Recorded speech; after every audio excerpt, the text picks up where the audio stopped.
Good morning, my dear viewers, and welcome to Global Education Training Institute Live Talk.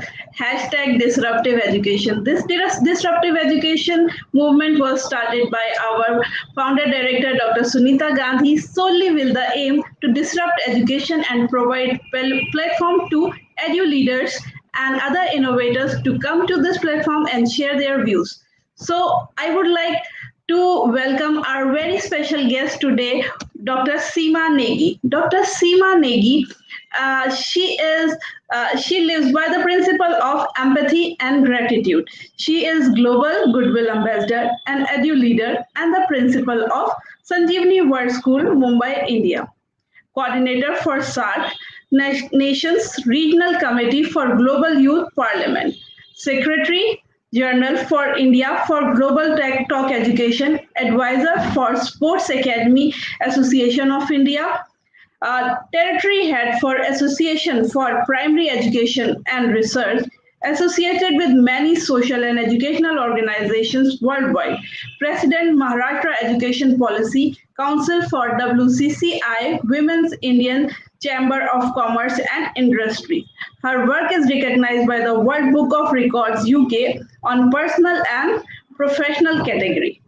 She has won the prestigious title of Education Icon, Education Queen 2018, Miss Role Model 2018 in an exclusive pageant only for educationists. So, with this, we welcome our guest, Dr. Seema Negi, and she will be speaking on the topic Art of Storytelling for World Actualization. Welcome, ma'am. Thank you so much. Good morning, everyone. And thank you for that lovely introduction. First of all, I think the title selected disruption is itself very, very interesting because at times we need to disrupt education. At times we need to disrupt our feeling. We need our thoughts so that new can take place. To get the new, sometimes we have to really rework on old, and to old, sometimes we need to disrupt. So disruption and bringing all the educators together under one umbrella, under category, I think it's a very, very lovely moment. So let's start with what I am here for. I am here for the topic storytelling for word acquisition. How do you acquire word? How have you learned your basic words when you were small? Do you remember the stories that your parents used to tell you, or the grandma stories? There are so many books which our parents have read for us, which our parents have told. I mean, I stories. think there is some network issue on our speakers, and she will rejoin us. Give her some time. I expect my audience to be very patient, and we'll have our guest for today, Dr. Seema Negi, shortly. So, as she was talking about hashtag disruptive education, so I must tell you that we have hosted around 1,000 talks since last year, and lot of teacher fraternity, many of them have gained so much with this. So, ma'am, are you there? I'm there. Can you hear I me? can't hear you, ma'am, as yet. You can't hear me? I can hear There you is clearly. some issue with the mic, I guess. I can hear you clearly. Can you hear me? No volume from your end, ma'am. Okay, now it's fine. Yes, ma'am. Okay, ma'am. Carry on, ma'am, please. I'm audible, right? Yes, ma'am. Perfect. So, the art of storytelling, and just imagine the situation that happened just now. That's a story. Stories are there everywhere. Every incident, every situation can turn into a story. Something happened to your technology, turn it to a story. You got up late in the morning, or you wanted to do something, but you thought, no, I want to do this particular thing in a different manner. That is the story. Since time immemorable, I think stories are what which are making us go ahead. They are the legend, they are the tall tales, they are custodian of our culture. You know, when you go to corporate world, there is a beautiful term which has come up now, which comes as 3C, that is corporate communication consultants. And what do? They tell stories. So stories are so important when you want your children to learn words, because as teacher we lay a lot of emphasis on vocabulary. How do we develop vocabulary, and how do we integrate this art of storytelling in whatever we are teaching? Whether you are teaching English, you are teaching science, you are teaching social science, you are teaching math, whichever subject you are teaching, there is something beautiful about each and every subject. Is each and every subject is a story. Now, let me tell you what are the key ingredients to make your teaching learning more effective with storytelling. So, first, what you need to do is you need to understand that every part of your story is essential and it needs to be something which is the need of the hour. Do not bring the falsification in your story so that children will start thinking, okay, coincidence happen and things happen this way. Magical things do not happen in real life. Make your stories relevant. Make each and every part of your story essential. And then the moment you start with your story, you create a hook for your audience. You must have a hook in the beginning. Now, what is the hook? I mean, if you can visualize the hook is something like this, anchor, okay? So when you create a hook in the beginning, you will have your audience sitting like this for your story. And whichever concept you want to teach, you can then teach it through your story. Now, let me come to, say, photosynthesis. If you want to teach photosynthesis and you want to teach all the vocabulary related to photosynthesis through a story, what is your hook that you will create? The hook will be, you are talking about the tree wherein there were no leaves. So imagine a tree with no leaves. Then your entire concept of photosynthesis can be taught with that. So what is needed when you are telling story? What is needed when you are weaving all the subject through story is lot of voice modulation, lot of intonation going high and low, lot of emphasis given to the character who is protagonist and who is antagonist.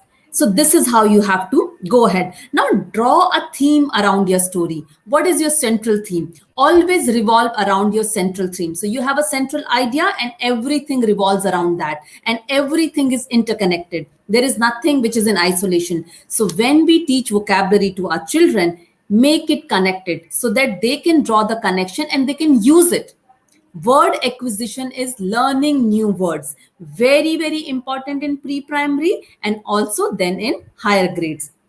Keep your stories simple. Simple stories are more relevant. Now, with NEP talking about multilingualism also, ensure that your stories are simple. Some stories are related to your local context, some stories are related to your national context, and some stories are related to your global context. So that is what you have to frame in mind when you are going ahead with storytelling and the kind of vocabulary that you are introducing for your children. So keep it simple and always maintain eye contact with your audience. Now here, when we are talking about virtual education, you might feel that it is very difficult to maintain eye contact with your audience.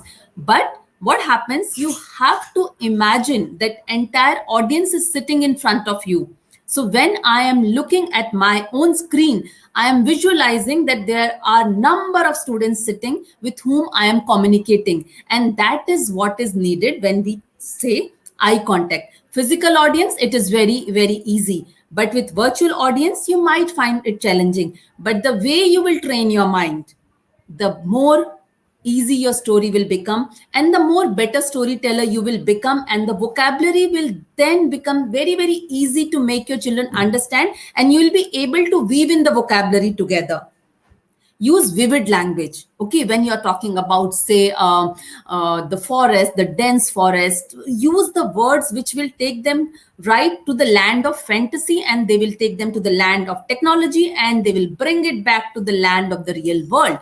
So use vivid language which will make children visualize. Okay, we need a lot of visualization in our literature. We need a lot of visualization in our sciences also. When we are teaching them about certain scientific concepts, let them visualize what will happen if they will create a hypothesis. If the hypothesis is there and they have to prove it, what kind of visualization needs to be there? So let them visualize and use as many words as possible, but every vocabulary, every word need to be relevant if you are talking about word acquiring the new words. And use a lot of movements, use a lot of dramatic pauses.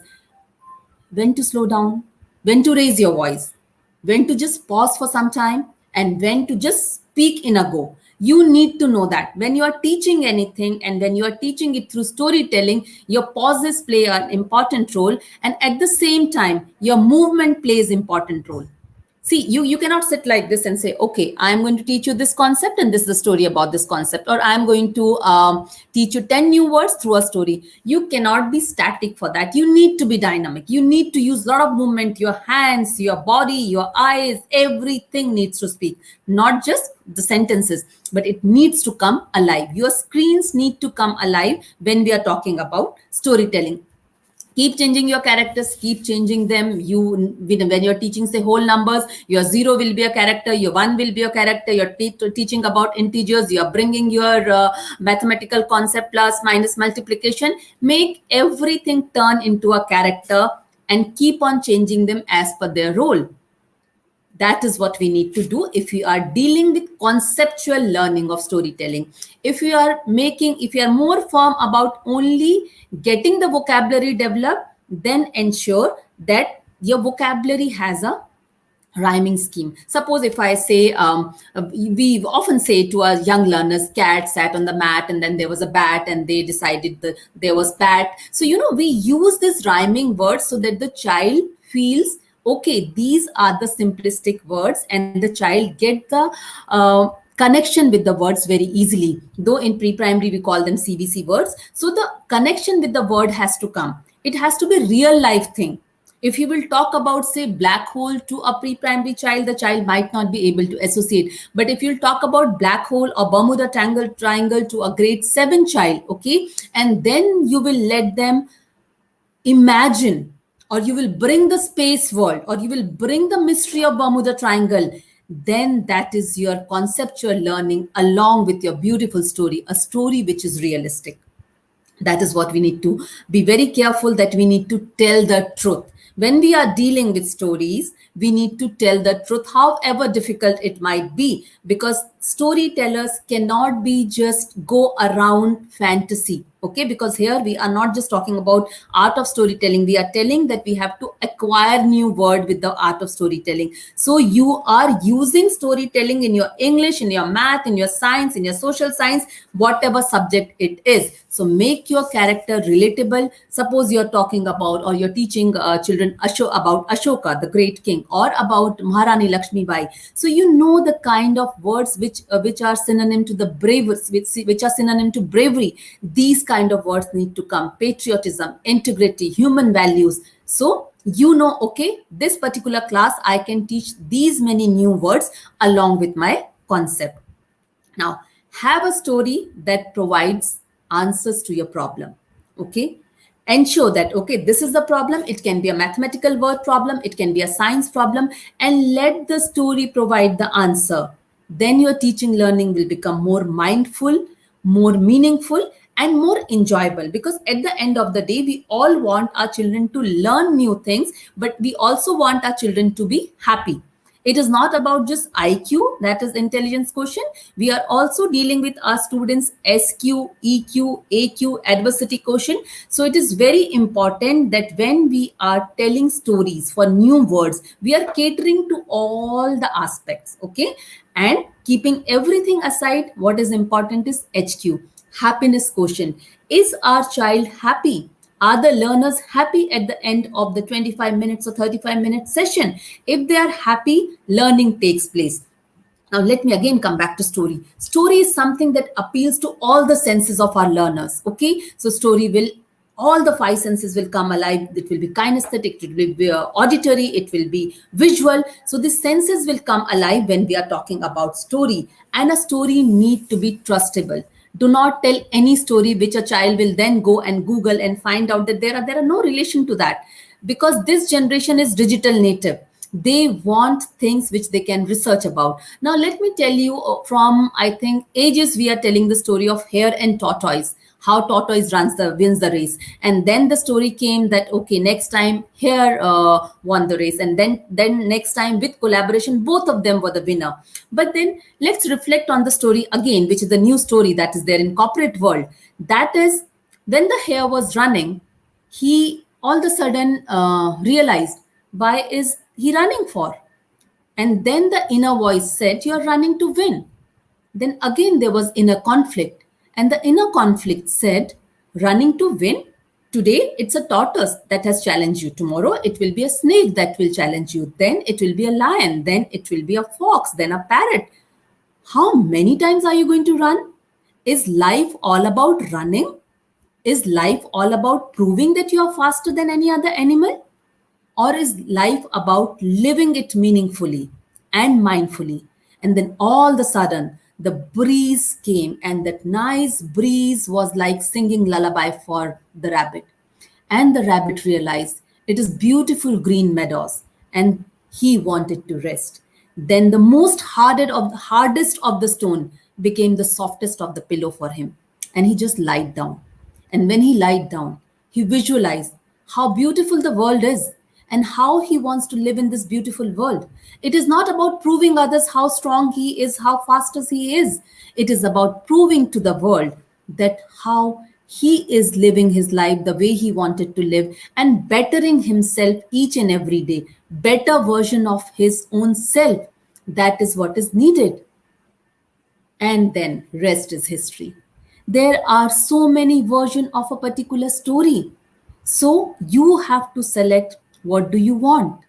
Every time the story should not start with once upon a time and should not end with and they live happily ever after. If you do that, what are you doing? You are actually limiting the vocabulary to once upon a time to they live happily ever after. Your stories can start with, but I didn't want it to do it. And your story can end with a cliffhanger, wherein the children will keep on thinking what is going to happen next. Use as many props as possible when you are teaching. I mean, any subject. Now, let me use the prop which is there next to me. This is an apple, okay? And if I'll ask you what you can see in my hand, most of you might answer apple, red color apple. You will associate some health benefit and so on and so forth. So if I have to show you this and I have to tell you, okay, now visualize a story with this apple and make it go beyond what you are seeing, what will come to your mind? You might see this as an apple, but for me, it's a fully grown orchard. And that is what our children are.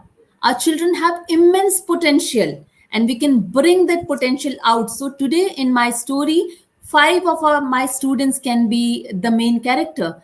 Tomorrow, rest 5 can be main character. So every child will be engrossed and wait when his or her turn will come.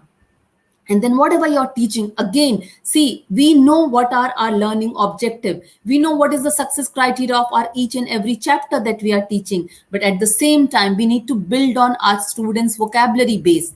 And words are always acquired when children are able to relate to those words. If you will use all the vocabulary wherein the child is not able to relate, the child will not use the words. Many of us might have read big, thick books like we have just scanned through them, or we have just left the word in the sentence which was a difficult one or for which we had to search for the dictionary. So do not let that happen for your children. Bring all the words which are relatable, age appropriate, class appropriate, content appropriate. Set the entire screen, set the entire scene and bring the music. We are teaching to generation next who uses everything. Bring your emojis, bring the music, bring the memes, bring everything. But again, do not forget, they need to be relatable. If you bring the music and if you bring the sound effect, like if you're teaching onomatopoeia in English, you need to bring the sound effect. And those sound effects are teaching them a concept. Draw real life connection. That's very important, that we have to draw real life connection, because we are teaching something which is very realistic. Your science is scientifically based. Your scientific temper needs to be good. Your math is logically based. So you need to bring realistic element. And do not ever forget to tell your children to retell the story. How we tell after each and every concept or after each and every class. Okay, now you tell what have you learned. And let them come up with their own words, their own vocabulary, and make a note. How many new words have they gathered today? And let them repeat it again and again and again. If you want your child to develop the vocabulary based or acquire words, you have to let them repeat it again and again and again. The more we will repeat it, the more we will use it, the better it is for us. and the more it will become a part of our life. The word needs to become a part of our life so that we don't have to struggle for it. And seamlessly, when we are using a story or we are reading something or we are communicating with someone, these words need to come seamlessly without any effort. That is what is very, very important. You can have stories like one line story, you can have story like one word story, or you can teach your children to write story based on LinkedIn, Twitter, Instagram, Facebook. There is word limit for everyone. When you're writing for Twitter, you have limited words to be used. When you're writing for Instagram, you have different kind of hashtag. So let them write these stories, or let them use these words in those limited word criteria also. Then see whether they are able to summarize everything properly or not, or whether they are using the right vocabulary or not. Please understand, what we are discussing today is more of acquiring word. And to acquire word, it is very important that your stories have those words in the realistic setting. If the child will go to the fantasy world, it is good to take children to the fantasy world. But if those words are not to be used in the real life connotation, maybe that will not become a part of child's vocabulary. Create a timeline in your story. It happened this time and then it went till this time. So the timeline, so the child knows, okay, if the event is related to, say, patriotism, these are the words. If the event is related to bravery, these are the words. If the event is related to scientific temper, these are the words to be used. So your timeline needs to be very, very particular. And do not give away too much. As a teachers, we always think that we have to give everything to our children. And to give everything to our children, we give them so much that they are not able to then relate to it. That connection does not come. So give them what is needed. Give them what is needed for that particular 35 minutes or 45 minutes. And later on, you can revisit it again and again. You can tell them to retell it to you again and again. And then once it becomes a part of their life, their word bank, their vocabulary, then switch on to the other one. Now, there are three things we are doing when we are telling stories, do you know, to all the audience, because right now we know that entire world has become a virtual world. We are taking virtual classes, and especially younger children, like if you talk about, say, pre-primary to grade 2, they are very, very small in front of screen. So when you use stories, okay, for these words, you do three simple things. One is, stories have the power to win your audience heart. Use that power. You have that magical wand to use that power, that magical hat to wear, and bring out everything that you have in terms of your vocabulary, in terms of using all the senses to bring story alive and screen alive, and win these tender hearts. When you will win their heart, trust me, they will be ready to sit in front of the screen for the virtual classroom, because they like you as a teacher. You're not the one who is coming and telling, okay, today we are going to read this, or today we are going to finish this. You are the one who is creating the entire scene for those 45 minutes for the children to learn while they are enjoying and learning new words. You're also doing one thing, because with smaller children, we know there are a lot of parents sitting. So the parents who are sitting with the child, you are changing the minds of these parents. Some of the parents still feel that it is not easy to learn through screen, or it is not easy to learn for a child who is sitting in front of the screen. So you're changing minds, because when parents see that teachers are putting so much of effort and children are enjoying, they're ready to sit, they're learning new concept, they're gaining more confidence, you will change the mindset which says that virtual learning is still a big challenge. So you have done two very important things. You are the one who have won all the hearts of your children. You are the one who have changed the mindset of the parents who feel virtual learning cannot take place. And at the end, what you have done, that was your prime goal. You got the result what you were looking for, because getting the result is what is our success criteria. We wanted to get the result in terms of our vocabulary. We wanted to get the result in terms of new words. We wanted to get the result in terms of new learning. You got everything, and everything was so beautifully woven around one central theme, whatever you were teaching.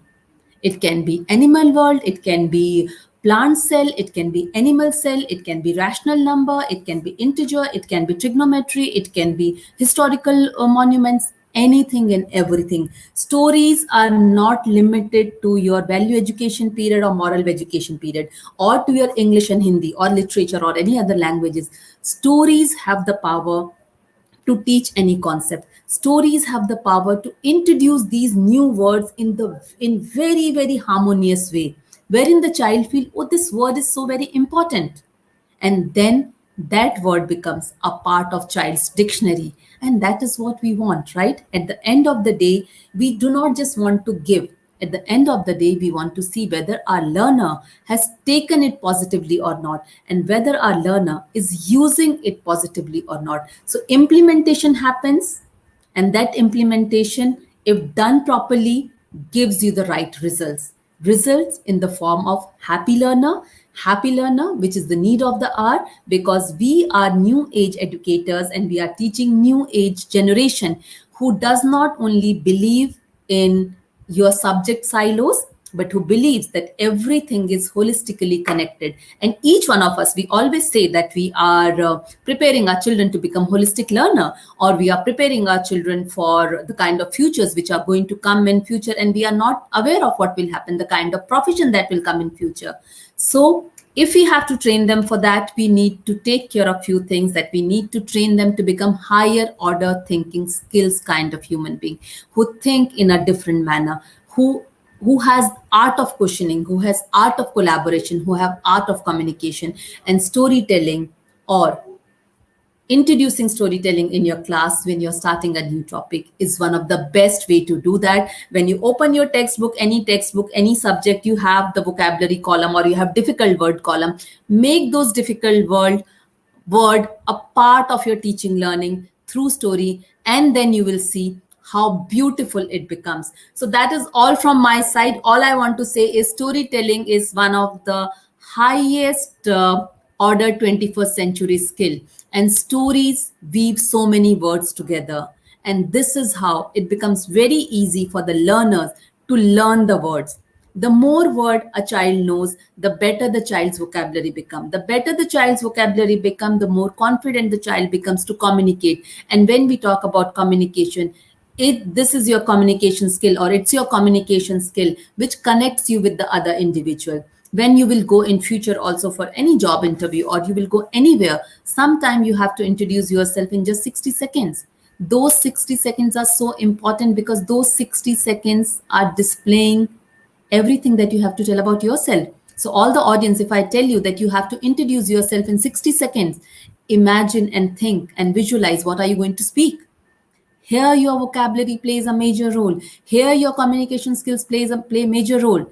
So integrate art of storytelling in everything that you do, and you will see how empowered your vocabulary has become, and how confident you have become to talk to your audience, whether the audience are your students, or it's a big gathering that you are addressing, or it's your parents, or it can be anyone. Integrate these. New education policy also speaks about this, and see how beautiful the world of learning is. So this is all from my side. Thank you so much. And any questions, I'm ready to take. Thank you so much, ma'am. It was really a very interesting session, and I was totally engrossed and listening to you all through. And I got a lot of knowledge from you, and I hope my audience even got all these points from you. That whatever you teach, you can teach it in the form of a story, because it lasts longer than we imagine. Because children are more prone to learn stories, and like they have been told stories by their parents, by their grandparents, and if this continues by the teachers as well, so it will help them. And yes, the use of props, if you see something, if you touch something, we say it as Maria Montessori says, that more senses involved, more learning occurs. So if you touch it, feel it, smell it, so you can learn it better. You take out, as you were talking about photosynthesis, so you pluck a leaf, or you ask the child to go under a tree and then see how it works. So and you tell a story, you make your children sit under a tree and you tell a story there. So this is how I got your point. So, ma'am, we have a question for you. I'm highlighting it.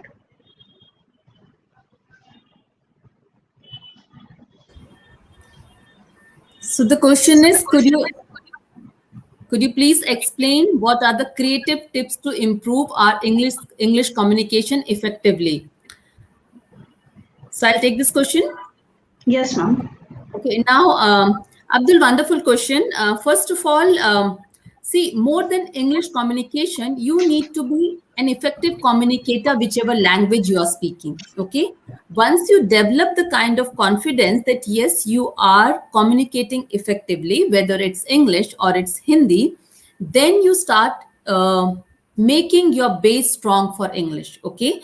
So for making your base strong for English, again, it is very important that we speak grammatically correct English. Okay. It takes time to learn because for us, English is not first language. Okay. We usually speak in our colloquial language, or we speak in Hindi, or we speak in any other regional language. So that's perfectly all right. Language needs to be pure. I mean, if you have to ask me, I'll say भाषा में शुद्धिकरण होना बहुत जरूरी है, whether it's Hindi or it's regional language or it's English. Now, what you need to do, you need to read a lot. The more you read, the more confident you become. The more you speak to people, the more confident you become. And as I told you, learn stories and narrate stories. Narrate when you will start narrating stories, you will yourself feel that okay, for a particular say situation, I don't want to use this word again and again, so I want to use different word. So when this comes to you that I want to use different word, then you start looking for the synonym for that word, and then you feel whether this synonym is fitting properly in this situation or not. That is when you develop one more vocabulary. Okay. Listen to, if you are very particular about English communication, you can read a lot, you can listen to a lot of YouTube channels wherein a lot of videos are there, you can listen to podcasts, you can listen to English news.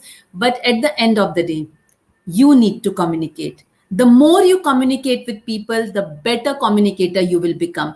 There will be glitches in the beginning. That is perfectly all right. Do not give up, because many of the time, if you feel that when you're speaking, your pronunciation is not proper or your grammar is not proper, you tend to give up. Do not do that. It's practice that makes all of us perfect.